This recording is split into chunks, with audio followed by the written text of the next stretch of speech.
ಏನಾದ್ರು ಹೇಳಿದ್ರಾ ಸರ್? ಡೆಲ್ಲಿಲಿ ಇದ್ರೆ ಹೈಕಮಾಂಡ್ ಹತ್ರ ಏನಾದ್ರು ಹೇಳಿದ್ರ ಅಂತ ಹೇಳಿ? ಇಲ್ಲ ನಾನೇನು ಹೇಳಕ್ ಹೋಗಿಲ್ಲ, ನೀವು ಕೇಳಿದ್ರಲ್ಲ ಅಂತ ನಿಮ್ಮ ಮುಂದೆ ಹೇಳ್ತಾ ಇದ್ದೀನಿ ಅಷ್ಟೇ. ನಾನೇನು ಯಾರಿಗೂ ಏನು ಹೇಳಿ. ಈಗ ಕಾಂಗ್ರೆಸ್ನವ್ರು ಈಗಾಗಲೇ ತಯಾರಿ ಮಾಡ್ತಾ ಇದ್ದಾರೆ ಸರ್, ಡಿ.ಕೆ. ಸುರೇಶ್ ಅವರು ಅಚ್ಚರಿ ಅಭ್ಯರ್ಥಿನ ಹಾಕ್ತೀನಿ ಅಂತ ಹೇಳ್ತಾರೆ. ಗೊತ್ತು ನನಗೆ.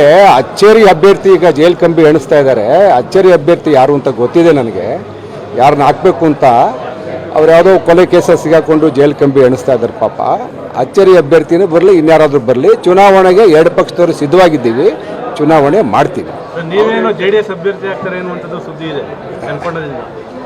ಈಗ ನಾವು ಯಾರಾದರೂ ಅಭ್ಯರ್ಥಿ ಆದರೆ ಏನ್ರಿ, JDS BJPಲಿ ಒಗ್ಗಟ್ಟಿದೆ, ಒಡಕಿಲ್ಲ. ಇನ್ನು ನೀವು ಅದನ್ನ ಬಹಳ ಎಳಿಕ್ ಹೋಗ್ಬೇಡಿ. ನಮ್ಮಲ್ಲಿ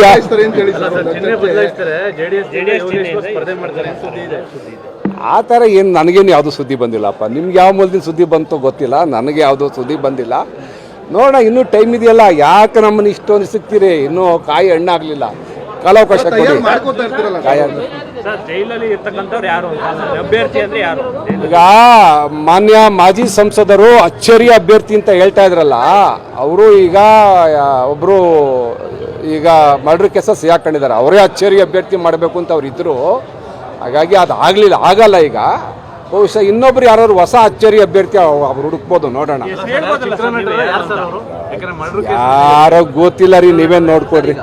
ಚಿತ್ರನಟರು ಕಾಂಗ್ರೆಸ್ ಪರ ಹೆಚ್ಚಿಗೆ ಪ್ರಚಾರವನ್ನು ಮಾಡಿದವರು, ಮುಂದಿನ ದಿನಗಳಲ್ಲಿ ಅವ್ರನ್ನ ಕಾಂಗ್ರೆಸ್ ಸೇರಿಸ್ಕೊಂಡು ಅದ್ರ ಮುಖಾಂತರ ಚುನಾವಣೆಯನ್ನು ಎದುರಿಸ್ಬೇಕು ಅಂತೇಳಿ ನಮ್ಮ DK ಬ್ರದರ್ಸ್ ಪ್ಲ್ಯಾನ್ ಮಾಡಿದ್ರು.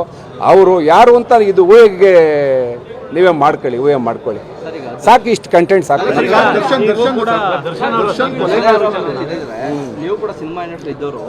ಗೊತ್ತಿಲ್ಲಪ್ಪ, ನನಗೇನು ಗೊತ್ತಿಲ್ಲ. ಇದು ಹೊಸದು ಮಾಧ್ಯಮಗಳು ನೋಡ್ತಾ ಇದ್ದೀನಿ. ಇದೊಂಥರ ವಿಚಿತ್ರ ಅಂತ ಅನಿಸುತ್ತೆ. ಪಾಪ ಅವ್ರಿಗೂ ರಾಜಕೀಯಕ್ಕೆ ಬರಬೇಕು ಅಂತ ಆಸೆ ಇತ್ತು, ಸಾರ್ವಜನಿಕ ಬದುಕಿಗೆ ಬರಬೇಕು ಅಂತ ಇತ್ತೇನೋ. ಪಾಪ ಅನಾಹುತ ಆಗೋಗಿದೆ, ನೋಡೋಣ. ಗೊತ್ತಿಲ್ಲ. BS ಯಡಿಯೂರಪ್ಪನವ್ರ ಮೇಲೂ ಕೂಡ ಒಂದು ವಾರೆಂಟ್ ಇಶ್ಯೂ ಮಾಡಿರುವಂಥದ್ದು, ಅವನು ಕೂಡ ಅರೆಸ್ಟ್ ಮಾಡಬೇಕು ಅಂತ ಹೇಳ್ತಾರೆ. ಇದು ಕಾಂಗ್ರೆಸ್ನವರ ದ್ವೇಷದ ರಾಜಕಾರಣ.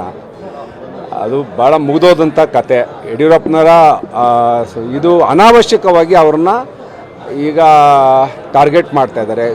ಹಾಗಾಗಿ ನೋಡೋಣ, ಕಾನೂನು ಹೋರಾಟ ಮಾಡ್ತಾರೆ, ಅವ್ರಿಗೇನು ತೊಂದರೆ ಆಗಲ್ಲ ಅಂತ ಅಂದ್ಕೋತೀನಿ.